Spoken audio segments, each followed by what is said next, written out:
Just Mercy, directed by Destin Critton. It's a wonderful job. Pace Wave, based on a true story by Brian Stevenson, who's a lawyer back in the 1980s who graduated from Harvard. And he dedicated himself to represent individuals and predominantly black people who were sentenced to death row for pretty much various crimes that he didn't commit.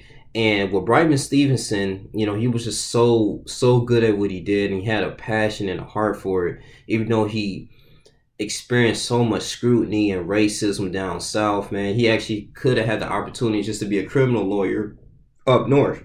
And you know how up north was. It's really in the 1980s. I mean, still like racist people everywhere in America and in the whole world, but predominantly like in the north, it's not as common. It wasn't to the point that black people couldn't.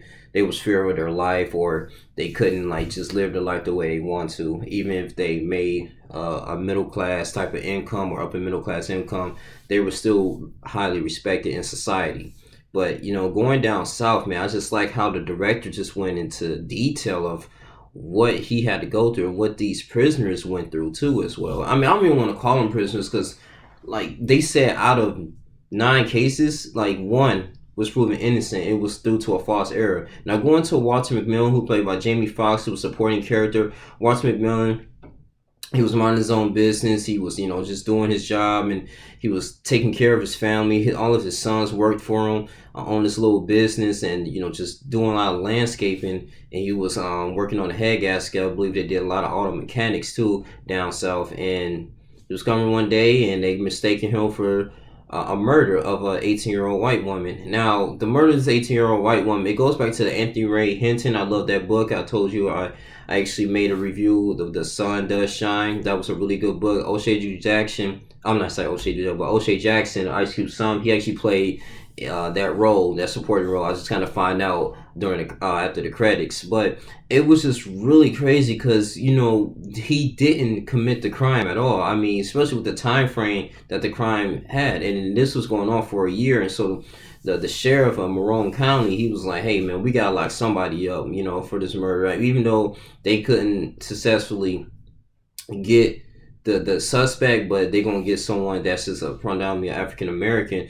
And it's just a really sad thing because you talk about you want to help out the community, you want to help out Marone County, but you only just focusing on your people and not black people that lives there on every day, and paying taxes and doing these things. And so this is like the other sides of America that people are putting a blind side on. And I like how Brian Stevenson, he took upon himself, like, what, I'm gonna use my education.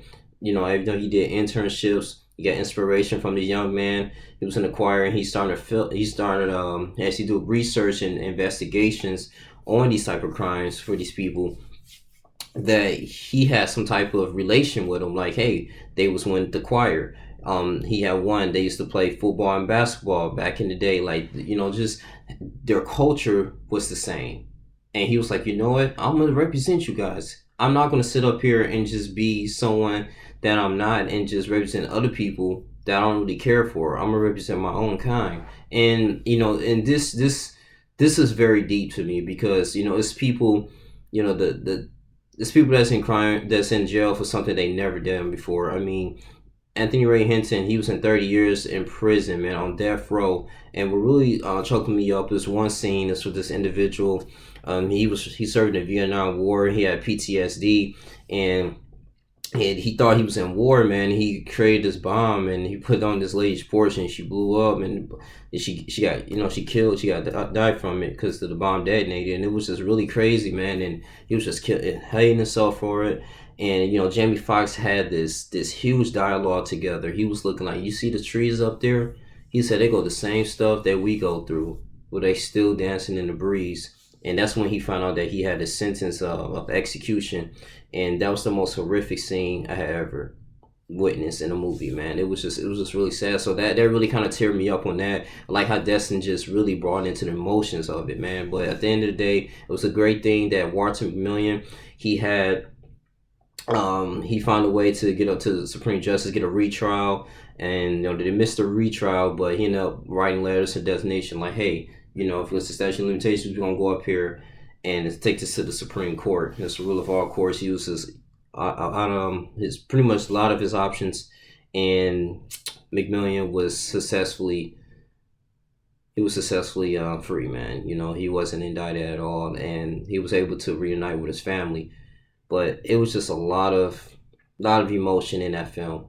I have to say, this is a really good film. Go in here and watch it, man. This is why I really love movies. Michael B. Jordan did a great thing, and I like how humble he was when they interviewed him during the Global Awards. And he was like, "Hey, man, we don't make movies. I don't do movies just to get awards. I do it just to tell a story." And this was something inspirational, something that all of us can take care. And it just makes you want to just go out here and take care of your own people, get into law school, understanding just like, I mean, this is the type of stuff that happens on a day-to-day basis, man. I mean, just things that African Americans go through, and it's just like some people don't really care. And you know, it's so significant, like MLK Day. You know, it's talking about equality and everything.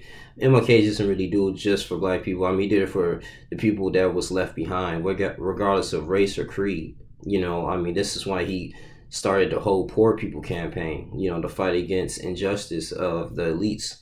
And you know, it was just so deep, man. You know, the Southern Leadership Conference, I mean, everything, the civil rights, man. Thurgood Marshall just representing people, a good representative for the NAACP, man, of just African Americans that really couldn't afford a lawyer, but you had someone that looks like them, that grew up in the same neighborhood as them, to represent them in the court of law.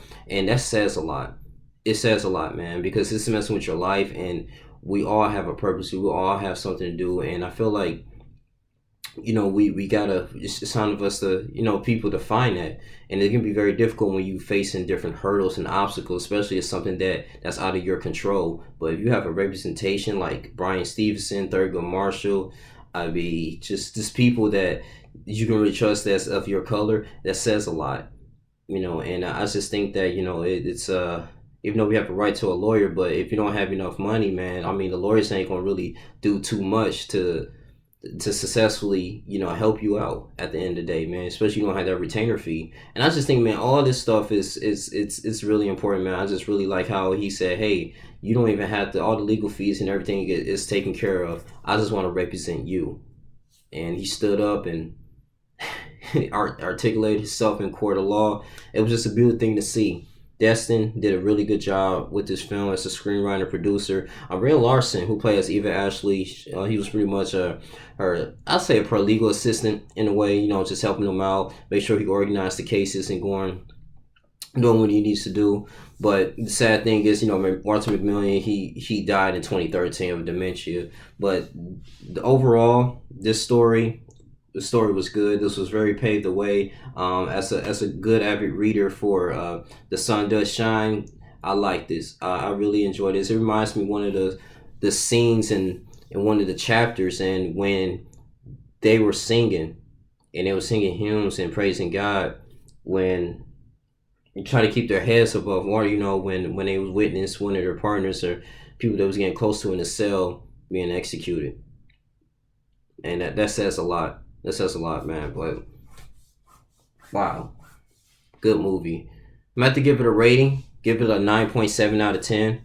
9.7 out of 10. It's close to it was close to a 10 out of 10, but I give it a 9.7 out of 10. This was good. I mean, Jamie Foxx really know how to play his role on this one, man. I hope he gets an Oscar for this. But man, this really makes me you know, kind of want to continuously to dissect and maybe one day create inspirational movies like this, because this was good, man. It's so many stories that hasn't been told yet, but overall, this was very precise. Keep up the good work, Destin. This is good. This spoke a lot, man. This spoke a lot, but just want to do things for the community. Do it for your people, man. Regardless if you're getting compensated or not. Do it because of the kindness of your heart, and what the Bible says, you know, plead the case for the widow, stand up for the just. And it's going to be okay, man. And just notice that the world is against you. God will be with you at all times. God is with you. That's the only one that you should please. And just have your heart in the right place. And that's pretty much what I got from this movie. Don't be afraid to stand up for people that's not getting justice in the right way. So this your boy Young Lee Jr. That's what I want to take away from the movie. You guys continue to like, comment, subscribe. Please donate to the channel, Young Lee Jr. My cash out, but just solid, man. I'm out.